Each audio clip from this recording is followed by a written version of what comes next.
Hello, everybody. Happy Monday. Start to a new week. How are you guys today? I'm going to give you just a moment just to tune in and go ahead and give me some hearts, show me some love once you do tune in. And I'm super excited to be with you today.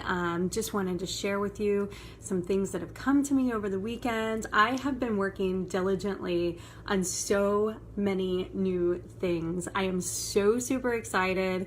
I'm not going to be sharing everything now, but I've got a lot of really new things in development and in the works. But I just wanted to kind of hop on really quick and share some of the things that come to me because I've been spending a lot of time journaling. I spent a lot of time in prayer and meditation. And so I like to put this message out based on some of also my interactions with people and my life experiences. So for those of you that are joining me for the first time, I'm Angelique Renee. I'm a holistic beauty and wellness expert and licensed esthetician. And for those of you catching the replay, go ahead and put hashtag replay. But I wanted to hop on today because a few things had come to me. I actually got out today and went to a networking meeting. It's been a very long time actually since I've been to a networking meeting just because in my former sales career, I spent a lot of time going out and meeting people and networking. But now since I've been spending more time in the treatment room one-on-one with my clients or coaching one-on-one, I don't always get out into the local community as much as I used to. So it was really nice. I had a friend that had been inviting me for several weeks, and we had a large table of women, which was really nice to see other women in the community. And as I was talking, I actually reconnected with somebody that I hadn't seen in quite a long time. I mean, gosh, it may have been, I don't know, 7 years, 8 years. It's been a while. And so it was really exciting because we've been connected on Facebook all this time, and she's been watching my journey and watching my transformation. It's the first time she had seen me in person in a long time because, you know, sometimes video and photos can be a little misleading. For those of my friends that are on dating apps, sometimes I even tell some of my girlfriends, I'm like, hey, your dating app photos or your Facebook photos don't always look the same as you do in person. So it's always nice to actually see somebody live, and that way you get to connect with their body language and their energy and really see like what's coming through in person. They're in your vibrational frequency and in your energetic field. And so when you're with somebody one-on-one, I really think that you can detect authenticity even more so than you do through photos and through video, right? So some of the things that came to me, she had told me, she just was singing my praises, and she said, you know, it's so amazing to see you after all these years. How are you liking your work? And I was just kind of gushing, like how much I love my work, how much I love working with my clients, how much I love working with so many amazing women. I have an amazing circle of heart-centered women that are intelligent and intellectual and successful, and just how refreshing it's been to do work and live a more organic lifestyle. Because one of the things that I ran into when I was in corporate sales was the conversations that I was having was always strategized. You know, you always would strategize your conversations in order to drive behavior, in order to get to the end result, which usually meant you getting your contract signed. So for me, I really had that craving. I remember being in corporate America and just being like, I just want to have authentic conversations with people about how they are. I want to do authentic work. I want to help people. And I felt like I was in an empty profession. Now, this is my experience. I don't say that all women that work in the corporate world necessarily have that same feeling, because some women, that's their area of brilliance. But one commonality that came up as I was speaking was when I work with women, you know, that I myself had suffered burnout and fatigue. I had suffered adrenal fatigue, hormonal imbalances, and my life was tipped completely out of balance. And I knew that I wasn't the only woman on the planet that was experiencing these challenges. And that's why I'm so passionate about working with women and, you know, and just surrounding myself with like-minded women. And everybody could relate. It was amazing. We actually got on the subject not only of hormonal imbalances, but marriage and divorce and kids. And we were able to have this collective conversation. And it's interesting because I see this shift going on, and the lady sitting across from me said that she sees the rise of the feminine that's coming, and it's really an exciting thing because for so long we were. I've seen and I experienced this for myself, women that carried a lot of guilt and shame, especially when it came to divorce, and if things weren't happening perfectly, if there were issues in the family or finances, the relationship that women have with money, and guilt and shame carried with that, and how our self-esteem can be tied to our success in our finances and in our home, and how it can be a burden and sometimes be out of alignment. And what's interesting is that men don't always carry those same burdens or the same guilt and shame that I think a lot of women do. There's a lot of societal programming, there's a lot of dogmatic programming, even ancestral programming from past generations. Our parents and grandparents kind of imprint on us their thoughts and their feelings about work ethic, about finances and everything. And, for me, I grew up with a grandmother that was a debutante, a quintessential 1950s housewife, an Air Force housewife, and everything had to be orderly and had to be perfect. And so she imprinted on me that domestic goddess, as far as having, baking the best cakes and having the most beautiful home and, all of these things as far as keeping up image. And then, my mother, who ended up being a single mom. My mom is a very hard worker. I've always admired her work ethic. She worked 2 and 3 jobs as I was a kid growing up, and she imprinted upon me her work ethic. And so you grow up, and I had so much pressure that I placed on myself for perfection. And I'm holding my heart because this is really a heartfelt message, and I'm sure a lot of you women can actually relate to this, especially if you've grown up in Southern households and everything, that strive for perfection, that you had to keep up appearances, you always had to look your best, you always had to do your best, your home had to always be immaculate. I had friends that used to tease me that would come over to my house, and I would say, excuse the mess, because maybe I had a little clutter on the counter, and they would say, are you kidding me? You live in the Taj Mahal, because I had shiny tile everywhere. I had gallery lights over my paintings. It looked like a museum when you walked into my house. And, I was constantly trying to keep up with everything, and I made sure I was doing everybody's laundry, and I was cooking, and I was, baking cookies at the holidays, and, I just... I felt that was my duty, and that was my responsibility, and that I, needed to make all of those things happen. And so, the lesson that I learned as I navigated later in life, because perfection, the strive for perfection nearly killed me. I mean, honestly, I suffered adrenal fatigue, hormonal imbalances, and the truth is I know that I'm not the only woman on the planet that experiences today's fast-paced lifestyle, being completely wired, and then you strive for excellence, and you have a career on the rise, and you're a new mom and a new wife, and suddenly you get promoted to this level where it's like, okay, I either need to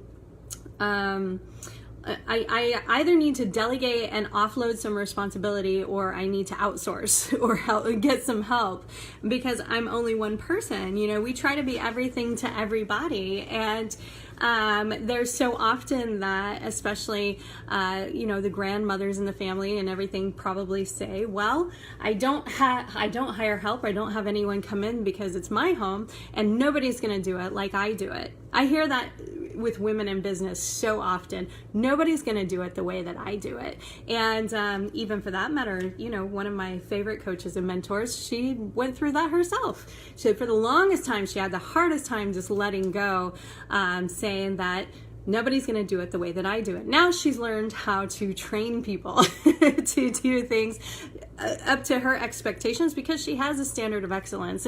And you know, there is nothing wrong with having a standard of excellence. And I will tell you, sometimes maybe the strive for perfection has also pushed some people away in my world. But also sometimes that when you have a high standard of excellence, that can also intimidate some people, or even create some resentment or animosity. You know, for me, it was ingrained in me from my upbringing that that's how it had to be. And so I was operating from a place and space of my DNA blueprint. It wasn't necessarily that I was just trying so hard. It's just that that's how I was groomed growing up by a Southern grandmother. And, you know, my work ethic was imprinted on me by my mother. And so it's not that I've ever been in competition with anybody else. I've always been in competition with myself, just to try to grow and stretch and become, you know, the best that I can possibly be. And so, you know, I will say one of the biggest shifts for me in my life was getting to that point. And especially, I will say this, we were talking at the table today about some of the challenges, even navigating through divorce. And, you know, I have such a heart for women that are in business and they carry the burden so much. And I remember a time where I had a counter full of paperwork. I had my daughter's scholarship paperwork. I had a loan modification for my house. I had my tax paperwork, the divorce paperwork. I had just piles of paperwork everywhere. And I was just like, I felt like I was going to drown. And the reason that I share this is because I know I'm not the only woman in the world that experiences this. And all I could do was just chip away at it one by one, piece by piece, until I could finally just dig myself out. And at the same time, I also took another high-paying, high-stress sales career because, you know, I of course needed to sustain my household on a single income household now.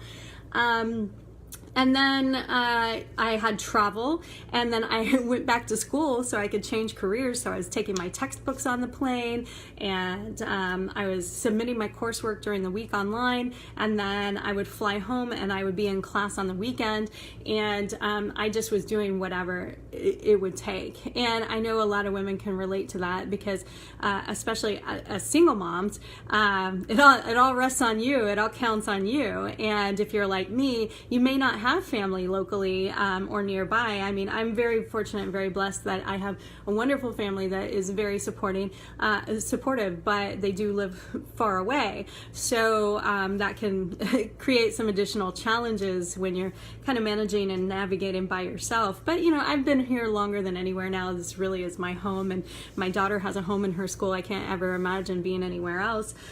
So I've always been willing to do whatever it takes to make sure that we can maintain.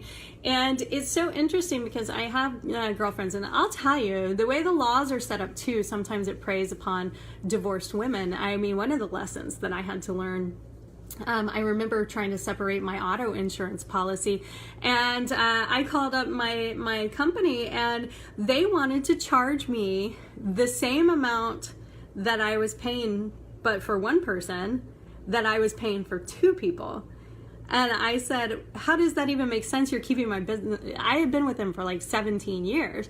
And so I said, you're penalizing me for being divorced? No, it wasn't my choice to get divorced. I'm just going to put that out there. So how frustrating it is for me as a new single mom to call up and have them want to double my insurance premium just because now, oh, you don't get the I don't know, combined policy discount, the married person discount, or when I became a renter, when I decided to give up my marital home, now I'm no longer a homeowner. So I was getting gouged in all these different directions when at the end of the day, it really wasn't even my preference to go through that process to begin with. So very frustrating. So you can only imagine as I shifted my life and redesigned everything, I changed careers, and I went through a car accident and the loss of my grandfather, who has been an amazing influence on my life. I went through all that at the same time, suffering injuries, recovering by myself. And so I got to a point where I got us moved, found the perfect home, and the dust had settled, and I'm living a life of wellness. I'm in my dream career, and I just did not feel well. I was so sick. I had just depleted and overexhausted myself so badly that my body couldn't even produce, male hormone any longer, testosterone, which is responsible for your concentration, your focus, your drive, your organization skills, your leadership skills. I literally felt like I had a short circuit, like I was having a brain or a neurological disorder. And it was very scary to me because I was so used to being driven and on point and organized, and so I was acutely aware of this misfire or this malfunction that was going on, and it was really scary. And of course, all those things go through your mind, especially as a single mom. And sometimes in careers, insurance may or may not be available, and then you start to wonder, oh my gosh, what if something happens to me? Everything is depending on me. We tend to have a lot, of pressure, and then God forbid, if something does happen and you get into a financial pickle, I don't know about you, but for me, the biggest fear or the biggest concern that I would ever have as a woman would be to ever have to file for bankruptcy or something like that, especially if it was because of a medical condition or something. And so here's what's interesting. Here's where I'm going with this. The perception that we have as women is so distinctly different. Well, I won't say it's a male or female thing. Some of our programming when it comes to money and success, there is a key differentiator between men and women and how they process it. But I was reading that one time Hillary Clinton called out Donald Trump for filing for bankruptcy 6 times, and he just shrugged his shoulders and he's like, yeah, well, I just used the laws that were in place to protect me. So just think about that for a second. So here it is, like a lot of us women would say that is like the ultimate failure, like that to ever have something like that happen would just be devastating. And yet you have some guy here that's just like shrugging it off going, yeah, I leveraged the system. The laws are in place to protect me. I'm okay. So, perception is so powerful, and we put so much pressure on ourselves trying to make sure everything is so perfect. And at the end of the day, we can end up like depleting and exhausting ourselves. And what I find is you can become spiritually and energetically bankrupt in the process. And then if you become physically ill, if you tax yourself physically, then of course that hinders you from being most effective in your success and in your bottom line, in your money. If you're depleted and exhausted, how effective are you with your children or with your loved ones? I mean, it's all interconnected. And so, for me to be able to sit here and I'm sitting in front of a woman I hadn't seen in years, and she's just gushing over my transformation and how long she's been following me and asking me how much I love my work, and I'm telling her how much it means to me to be doing heartfelt, heart-centered work today and to connect with women organically and to be able to support them, because I know I'm not the only woman on the planet that has these experiences. And she's like, I can just see it. I can see it in your face. And for those of you that have followed me for a while, you see my photos. I actually look younger at age 41 than I did at age 35. It's so interesting how all those things can take a toll on you. And so, there is what's called a journey without distance, the journey where you drop from your head to your heart. Now, it's not a far journey, but it doesn't necessarily mean that it's an easy journey, right? So, I have always been such a good student, and I'll tell you this, I'm actually a little bit introverted.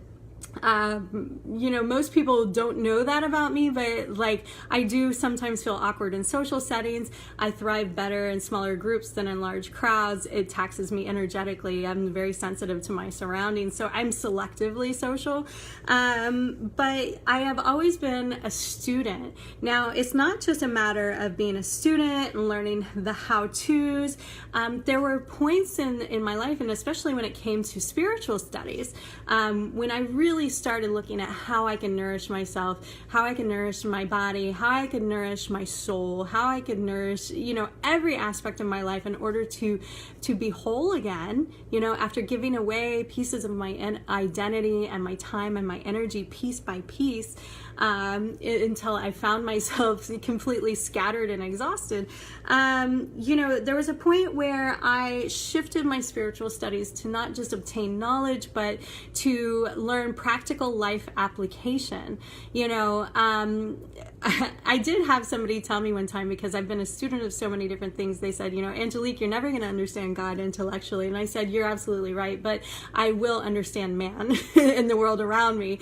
So, but yeah, daily life application comes into play. And so, it involves practice. And, sometimes we wonder, why do we go through so much? Why are we tested? And it's because it gives us the opportunity to apply what we've learned, right? So as we gain all this knowledge, if we go through life and nothing ever happens or gives us an opportunity to use it, then how will we ever become a master, right? And there's different stages, and we have to be gentle on ourselves sometimes, because there's different stages within self-mastery, and one of them, there's student, there's initiative, and and you work your way up to eventually a master. And sometimes you may be amazing throughout a process, and then you get through the last test and you're like, shoot, you look back in hindsight and you're like, oh, I should not have allowed myself to be driven by my ego. I should have checked in.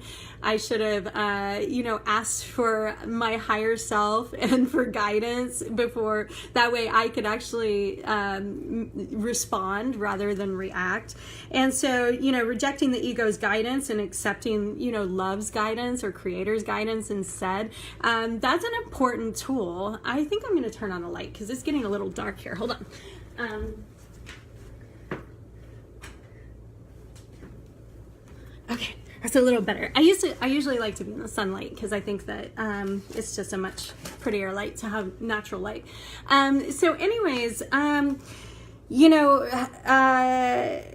rejecting ego's guidance, accepting the love of creator instead, that's one of the big tools that I've had to learn, because when you are overworked, overstressed, overwhelmed, overexhausted, you can get into a state of reactivity where everything is like a chain reaction. You get triggered, choo, choo, choo, choo, sets off this chain reaction. You're flying by the seat of your pants. And so what I've had to learn is to actually take a moment and pause when I could identify my physical reaction, because I'm the type of person, I don't know about you, my cheeks get red, I get red on my neck, on my décolleté, I start, and people are like, are you breaking out in hives? Like when I get really upset or like overwhelmed. And learning to identify your physical reaction, stop, check in, say a prayer, and ask for guidance, and choose to respond rather than to react. That is one tool that I started to put into practice regularly, because I was in an environment at that time where I had multiple people that were triggering me in life. And by taking personal responsibility, knowing that I couldn't change the people outward around me, but by changing my own response, then I was able to change the dynamics between me and the people around me and improve it for the better. So it's these little tips and tricks, and it's not even tips and tricks, it's actually learning how to manage your moods and to combat stress, and how to get present, grounded, and connected. And you can navigate through life much differently and get much different results out of it. So it's not just a matter of expanding who we are, but when we are in a state of reactivity and we're just getting triggered all the time, that is not our true self. And it's not a matter of just expanding who we are, but it's about the dissolution of a false self that has been masquerading as we are, right? So what happens is that we go around and we're putting on this image, and we put on our title, and we put on our clothing, and we go out and we shake hands and we meet people. And then as we're getting overstressed and overwhelmed, then suddenly when we're in reactive mode, that's not our true self. That's actually a disconnect from our true self.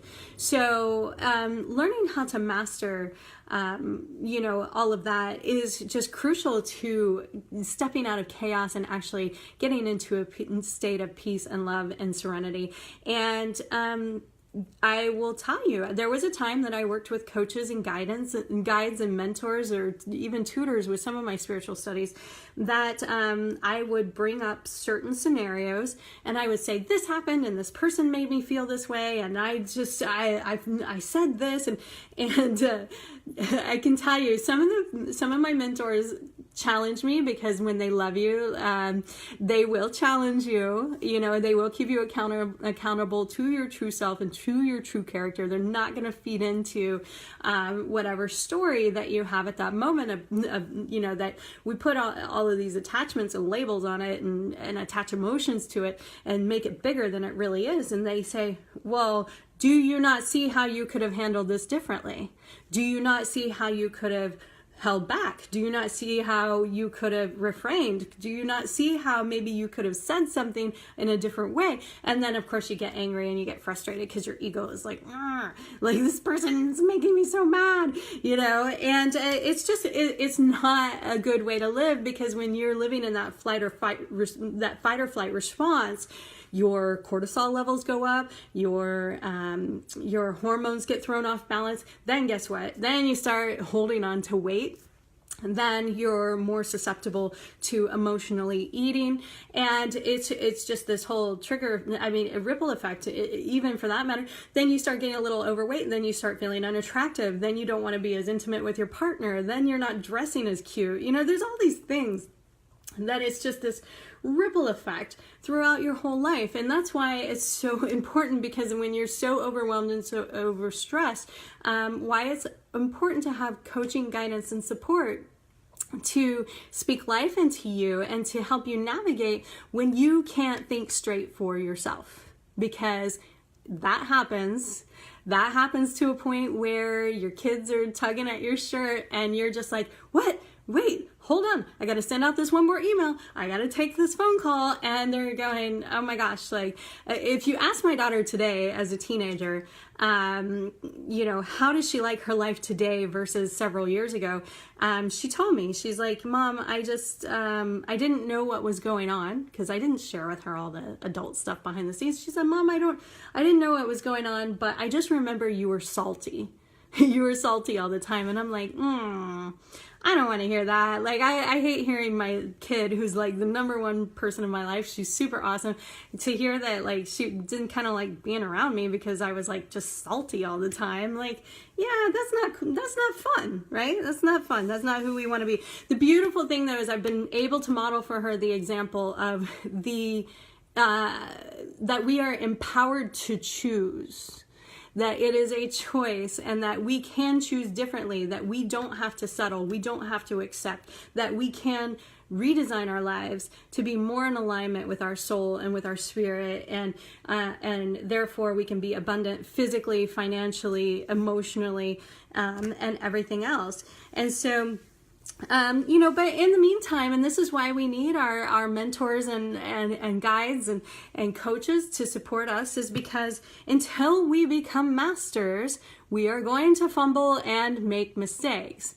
Now, you have to be gentle on yourself. We all make mistakes. We're all human. But what you can do is get the coaching, guidance, and support that you need to point out how you can choose differently, how you can think differently, and how you can behave differently. That's more in alignment with your true self, honoring yourself, tapping into your divine feminine essence to say, I'm going to embrace me, and I'm going to honor me and be, the divine temple that I am, and operate from that place and space, rather than just trying to be in a constant state of combat and stress, right? So, the mind that's healed of fears becomes a vessel of love. I'm gonna tell you that right now. So often, and then when it comes to the pressure that we put on ourselves for perfection, that's also operating from a state of fear. A state of fear of people's perceptions, people's projections, fear of failure, fear of things falling apart, whether it's at home, it's at work, it's with your finances, or even just messing up with your kids. I know there's times sometimes where, I'm fortunate my kid's really laid back, but, maybe I was strong with her one time and then I felt guilty afterwards. I'm like, maybe I was a little too hard on her. But, there are things that come up. And so the mind that is healed, of fear becomes a vessel of love, because if we're operating from a place and space of fear and scarcity, that really does put us in that state of fight or flight response, because and not just perfectionism, but control. We're holding everything so closely or so tightly, just hoping that it's not going to fall apart, that because everything and everyone is counting on us. But the truth is that if you're holding on like this, nothing can get in.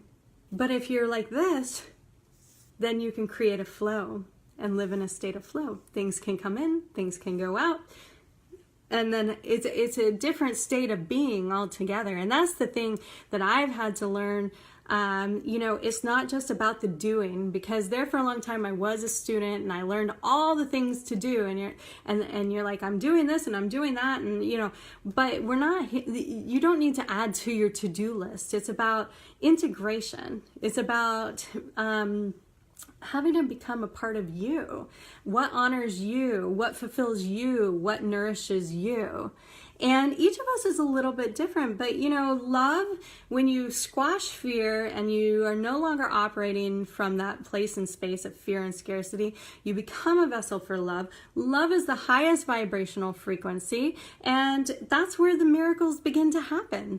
That's where shift and change and abundance can flow in. And, and I'm going to tell you right now, the deep inner work, spiritual work, is not for the faint of heart. It is a lumpy, bumpy road. It is not perfection. I know you guys have all seen those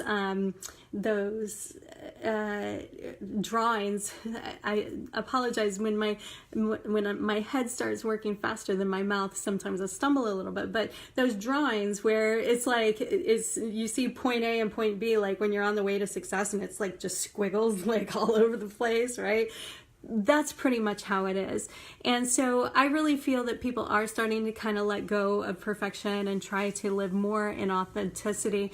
And I just am so blessed and so fortunate and honored to be able to revitalize femininity, to take a powerful stand for women embracing their essence, so that way they can let go of self-sacrifice, and they can experience deeper, more meaningful relationships. They can be more effective in their work, and ultimately it's going to impact your bottom line, because when you learn to live in a state of flow, like I said, instead of being like this all the time where nothing's getting out because you're controlling it, but nothing's also getting in, when you can let go and get in that state of feminine flow, let me tell you, I'm on the other side. And it's a beautiful thing, and it only just keeps getting better. And that's why you look at me and I've been able to turn back the clock, because when you release all of that tension and all of that stress and all of that anxiety, and not to say that we don't still get those triggers or, anxiety that comes up, but I'm going to tell you, now, if I have something come up, I look at it saying, what is my soul giving me the opportunity to heal? Where is this coming from? Is this, am I actually in danger? Is this life-threatening? Or is this some projection from my past, from when I was a kid, or from, past, programming, from whether it's from, other generations, whatever it may be. I can take a step back as an observer now and choose differently and say, okay, if I'm feeling this anxiety, I am going to choose to feel differently. And I know I have all the tools to be able to shift that. So that way I don't carry it throughout the rest of my day. I minimize it, I limit it. And not that I'm squashing it. I acknowledge it, I honor it, I process it, and I walk through it, because there is no way to walk around these things. You can't ignore it, you can't bury it. That's how you internalize it. That's how we end up, especially as women, with lumps in our breasts, reproductive issues, aches and pains, inflammatory diseases, impulses. You know, there's so many things, because the body, being a circuit board the way that it is, things get stuck you know, with all these neurological impulses and electrical impulses, and when they get stuck, they can manifest as pain and illness. And then when you're not eating right, you're not sleeping right, you're not hydrating correctly, and everything else, it just exacerbates it. Mind, body, spirit, it all runs together. And so that's why I'm so fortunate, and I feel so blessed that I've been able to develop a 60-day program for a deep VIP one-on-one mentorship and guidance program, where I bring in the spiritual tools to help better understand yourself and the people around you who are the key players in your life, that the things that are causing you triggers and causing you stress, and teaching you how to release that, let go of that, shift it, and to learn to master the art of supreme self-care, so that way you can be whole and you can give from your wholeness, rather than a place of being depleted and exhausted and overwhelmed. And I'm just very excited. So for those of you that have been watching me, if what I say speaks to you, speaks to your heart, I have opened up two spaces on my calendar to serve a couple more women. I only have just a few more spaces available before the end of the year to be able to serve women at a high VIP level on a 60-day basis. And honestly, the timing is perfect, because as we're rolling into the holidays, what better time to learn how to take the best possible care of yourself, and how to be able to shift from stress to serenity, and to be able to get into your feminine flow and navigate through life, and just learn how to do things differently going into the next year. And you'll have a whole new energy, a whole new take on life going into this next year. Next year doesn't have to be like last year. And I'm going to tell you, over the last several years, as I've redesigned my life, each year just keeps getting better. So, and I'll tell you, not always without challenges, but I am so much better at managing and navigating through those challenges now that it is no longer a lifestyle for me. So I invite you, if what I say resonates with you, just reach out to me, personally message me, drop a comment down in the comments below, because I would love to connect with you, learn your story, learn about your life, learn what's going on, you as a unique, beautiful woman, or if you have a beautiful woman in your life that you feel needs some additional support and you're not quite sure how to support her, send her my way. I would love to help you with that, because I know there's a lot of very loving men out there too that are there to support the beautiful women in their lives. So thank you so much for tuning in, and I have so many exciting announcements coming up in the not so distant future, some new developments that I'm working on. It's going to be an exciting year going into next year. So you definitely want to be in the know, and you want to get in on it early. So keep in touch, personally connect with me, and I look forward to seeing you soon. You have a great night. Talk to you soon. Have a great week. Take care.